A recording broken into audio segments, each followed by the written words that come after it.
In previous lectures, we have seen the dynamics for the single particle, in which we have seen the law of conservation of the linear momentum, angular momentum, and the law of conservation of the energy for the single particle.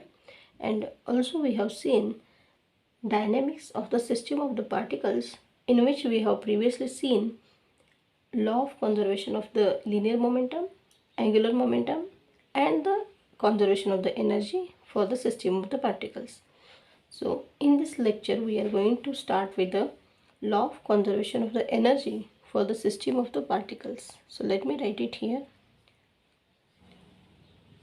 So let us consider a system in which number of particles are there, and as we have already seen that in a day-to-day life we don't come across with the examples of the single particle. So whenever there is a application level, we deal with the system of the particles. So the dynamics of the system of the particles is at a higher application level.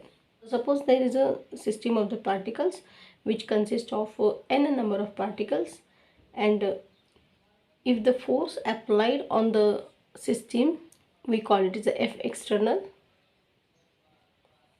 and there is also internal force between any two particles of the system. According to the Newton's third law, there is equal and opposite interaction between the ith particle and jth particle. Suppose the system consists of n number of particles, like starting from which having masses m1, m2 up to mn.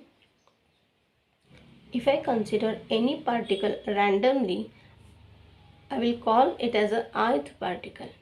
So this is a style of the physics which says that if you consider any particle, call it as a ith particle, rather than saying as one particle, second particle, third particle, like this.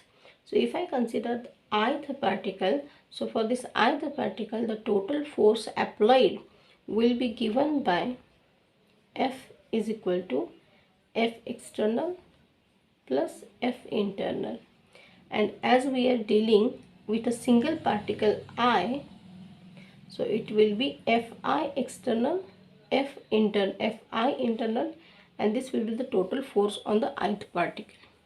And as we know that this internal force is 0 due to the interaction, because the if suppose this is the ith particle and this is jth particle, so whatever force is applied on this ith particle by the ith particle on the jth particle, equal and opposite force is applied by the jth particle on the ith particle. So F internal I is equal to minus F internal J.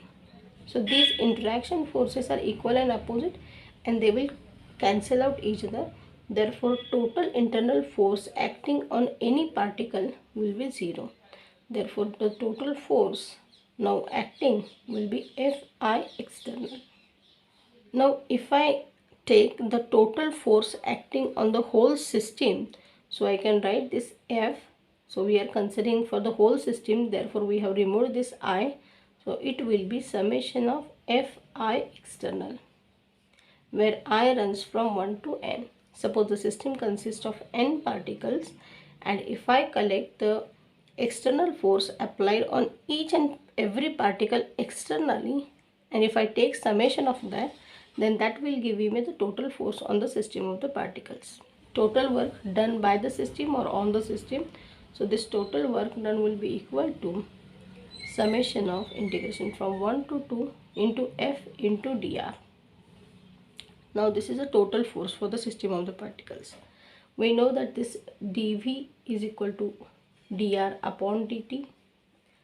So this is the definition of the velocity, rate of change of displacement with respect to time, and I can write this dr is equal to dv into dt. According to the Newton's second law, we know that F is equal to dp upon dt, and therefore I can also write this as d by dt of mv.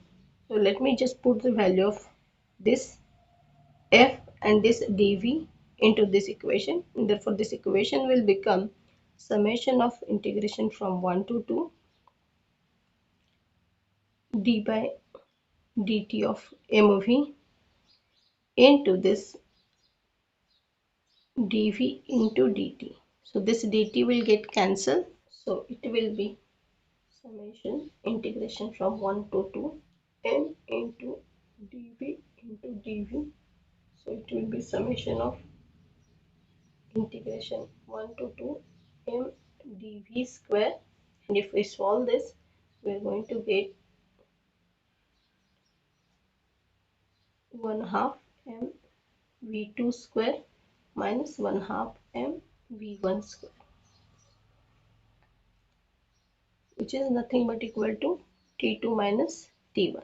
So this T2 is the kinetic energy of the final position minus the kinetic energy of the first position. According to the another definition of the force, force can also be written as this gradient of this potential field F is equal to minus delta into V. We are considering for it ith particle, so we can write it as a delta Vi.